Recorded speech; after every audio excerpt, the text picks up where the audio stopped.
So this brings us to the fourth and hopefully final section of our Access project. We've just finished bringing in the table about assignments and creating relationships with referential integrity. So we are going to move on and build one final query, a form, and a report. So the query that I'm looking for now is going to show which employee has which systems. So let's go up to Create. And under Create, we'll create a query in Design View.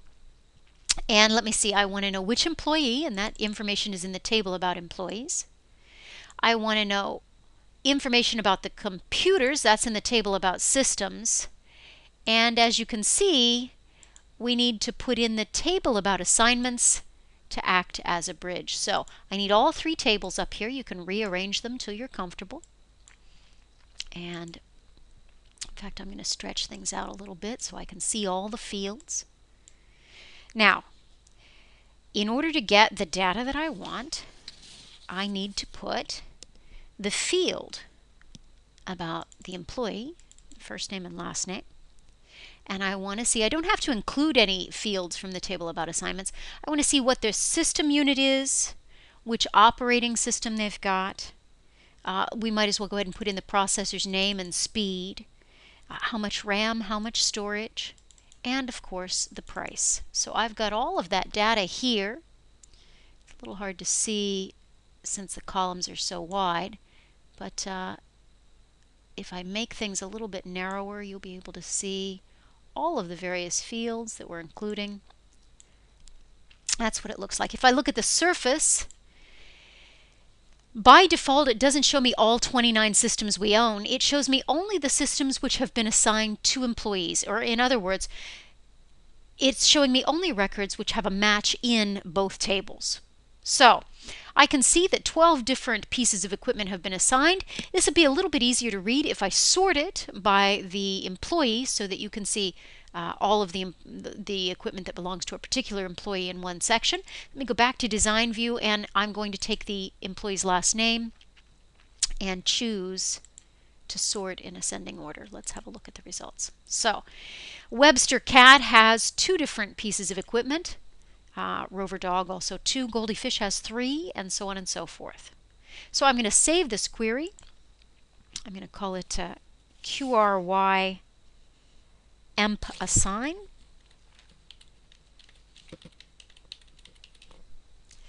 And that data is all in one place. Anytime I need to see which employee has which piece of equipment, I just double click the query and the results appear. So now we have that query built, we can close it. And 2 final pieces to the project. The first, I'm looking for a form that will allow me to enter new systems into our inventory. So it'll be based on the table about systems. I don't need it to include any of the other equipment. I'm going to come up here to the form wizard. And step 1 of the wizard asks me, what exactly am I looking for? Well, I'm going to base it on the table about systems. And I'm going to go ahead and include all of those different fields. I'm going to stick with a columnar layout. That's going to show me one record at a time. This is a much better idea than giving people the entire table to play with. I'm going to give it a different kind of title. Again, I'm using the 3-letter Lizinski naming convention tag, but you don't have to, so just system data entry if that amuses you, and then I'm going to hit finish. So this is what my form looks like generically, and that's not a bad look. I can see all 29 records down here one at a time if I need to. But I'm going to switch to Design View and make just a couple of little changes. First things first, up here at the top in the form header, it's using the actual name of the form as the label. Now, I can tell this is a label. I'm going to in fact turn on the property sheet so that I can see that this is actually a caption and not a data item. That'll make more sense if you ever take a database class. But I can change with impunity the form header label. And I did want to do one other thing. I wanted to put a picture up here at the top. Now, is it necessary? No, it's not actually necessary for our field, for our form to contain a picture, But it's a nice example of the idea that you could add a company logo or other sorts of things. So up here in the form header, I'm going to insert an image. Now, if you already had a picture saved someplace, you would be able to pull it in from here. I don't have one necessarily. There are some sample pictures located in the pictures folder. These are pretty standard for most systems. I might also look to see if in the local disk C program files Microsoft Office folder, HIJKLM, sometimes you can find, for example, clip art or other types of things in the Microsoft Office folder. So I'm going to look in here. I don't know that I want backgrounds. Oh, I can see all kinds of things here. So you can choose one of the sample pictures. You could download an image from the web and save it to your local machine. I'm going to choose just a standard Microsoft clip art and tell it OK. Now, I get a funny little box here that allows me to drag and draw the clip art exactly the size that I want up here at the top. I can now close these property sheets. Is there anything else I wanted to do? I don't think this needs to be quite so big. I can resize things if I need to. I can also do things like can grow. Is can grow an option here? Can grow. I'm going to change that to yes so it'll wrap around if it needs to. Price is there. I think that should do me. Let's look at the Surface again. Here we go. So our first piece of equipment is an Apple iPhone. The second, Blue Life one. These are all the cell phones up here. And then I have some desktops and some laptops. You get the idea. So that's my form. I'm happy with my form. I'm going to close my form. And yes, I'm going to save the changes that I've made. So the very last thing is just a teensy bit tricky. Actually, creating it is the easiest thing in the world. We would like to put together a report that shows which employees have which pieces of equipment. And in fact, I'd like to group all of the equipment that belongs to one employee together and get kind of a total price. I already have that data all in one place, even though it comes from different tables. I have all of that data in the query called emp-assign. So I'm going to come up here and generate a report using the report wizard. I'm going to base it on that table emp-assign, or on that query emp-assign, and I'm looking for the employee's first name and last name. And I'd like to know which system they have and what operating system it's running. I don't need the processor name or speed. I don't need the RAM. I don't need the storage, but I would like the price. So I'm looking for 5 different fields: first name, last name, the system, the operating system, and the price. And I'm going to go to next. So now it offers to show me either a list of the systems and everybody who's ever owned it, or a particular employee and everything they own. I'm looking to view my data grouped by the employee data. So we'll go to next. Do I want to continue to group it together? Now, if I had listed each employee's department, I could have put all of the sales department employees in one section and all of the marketing in another. I didn't, and I don't need to add any additional grouping levels. But it's nice to know it's an option for example, for real-world reports you might care to create outside of the class. So no grouping levels for this particular class. Now, do I need to sort it? Yeah, not particularly. Again, if you were putting it into order by date assigned or something strange like that, you might want to sort it. But I do want a summary option. I would like a total of the price for each employee. So I'd like to sum the price and tell it OK and go to next. Now I'm going to leave it at stepped, which is easy to read, but I'd like to switch it around to landscape. And I already know from having tried this before that we're going to have some difficulty to have all of the fields fit on the page. In fact, one of the fields is so minuscule you can barely see it. So I'm anticipating a little bit of difficulty, but we'll find out when we go to next. This is my my report about the employee equipment. So I'm going to give it a name that makes sense to me and tell it to finish. And this is what it looks like on the surface. So I can see that Goldie Fish, for example, has these 3 different pieces of equipment. It looks to me like part of it is kind of truncated here. And although I know that I specified the price should be on there, I'm not seeing it on the surface. I see it's kind of fallen off the page, maybe onto another page. So I'm going to close Print Preview, and here I am in Design View. Now, let's see. Let me move over here to the side a little bit. I can't even see the fields for price. So, I'm going to make this a little bit bigger, and I'm almost positive that I had a price. So, the price field, well, let me see. If I select everything in the page header, and I shift it all just a little bit to the left, is that extra price field out there someplace? I don't see it. Doesn't mean it's not here, it just means I don't see it. What about here?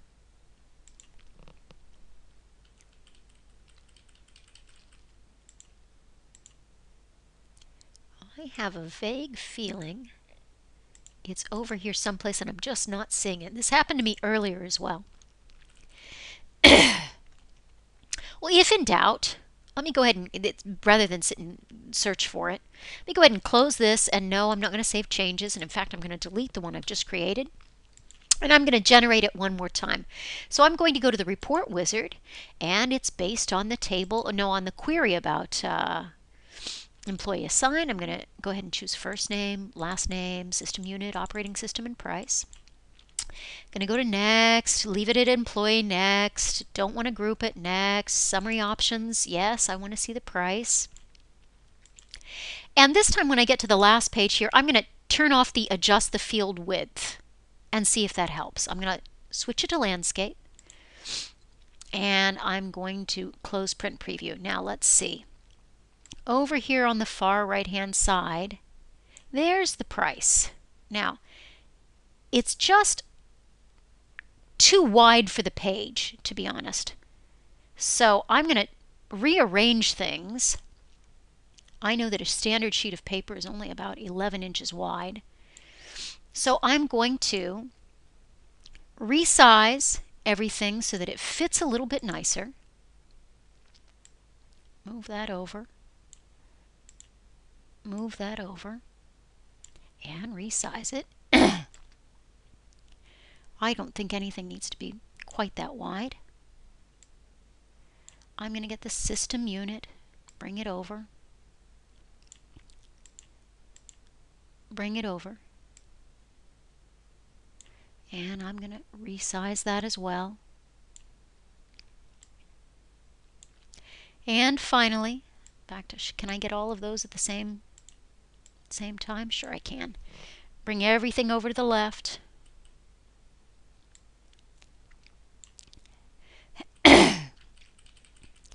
And I should be able to resize it. Now I know this is a pain in the tail, but I think it's worth the effort, only because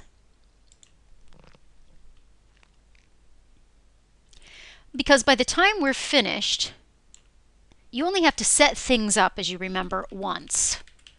Once you've set them up once, then it's designed and it's done. You don't have to think about it again. You just double click and run things. So we'll take a little bit of extra time now to resize things and move things around so that we can then enjoy the results later on. This may make for a slightly lengthier video as well, but there's nothing to be done. So let's see, did I get everything? Almost everything. Let's move it all over, and let's see if I make the form, the whole thing,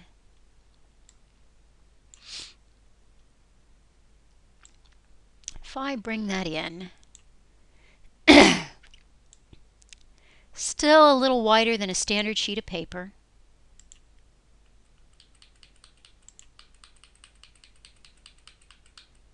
Let's see what we can do. Maybe that's a little bit too wide.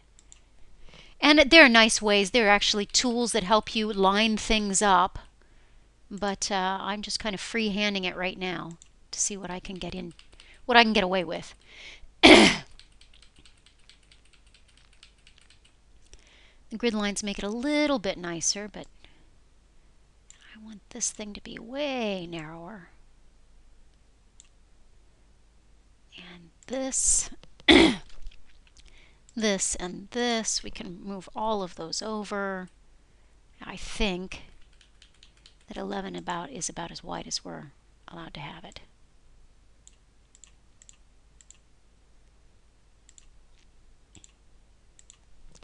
So one to the left, one to the right, one to the right.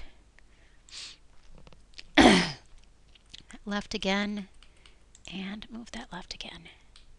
Now let's see if we managed. Make it narrower. Let me look at the surface. Goldie Fish, and these are the items she has, and these are the operating systems it's running. And the price isn't quite fat enough to display, and these things are still kind of being truncated. So I'm going to go back to Design View one more time. Be patient. And I'm going to take this field price and make it fatter, just slightly fatter. And this field price and make it a little bit fatter. And that should get rid of the pound sides. Now, as far as the operating system wrapping around, or not the operating system, the system unit wrapping around, I'm going to select the system unit down here. I'm going to come up to the property sheet, and I'm looking for the words can grow, and I'm going to change can grow to yes. And here's what that does. That allows the Lenovo ThinkPad to wrap around to the next line. And it looks to me like I could have moved all those things over. The prices are now fat enough that you can see them all. They clearly display. Goldie actually has over $4,000 worth of equipment here. And you can see all the other employees and what their equipment is. Altogether, we've assigned $10,000 worth of equipment to the employees in our firm. Now, I should probably change that caption. It's not called TBL employee. It should be called the employee equipment is a better report header there. I can also, let me close that, and yes, save changes. I can also rename it. It should, I got excited earlier, and let me try that again. Let me rename it and call it the Lizinski RPT employee equipment. Does yours have to have the same name? No, it doesn't. What I'm looking for when you're done, 3 different tables with the appropriate fields, the appropriate primary keys, the appropriate data types. I'm looking for relationships with referential integrity. I'm looking for these queries. I'm looking for this particular form and this particular report. The form's got a nice logo at the top, and the report contains a summary of the price for each employee. And hopefully, that's all we need.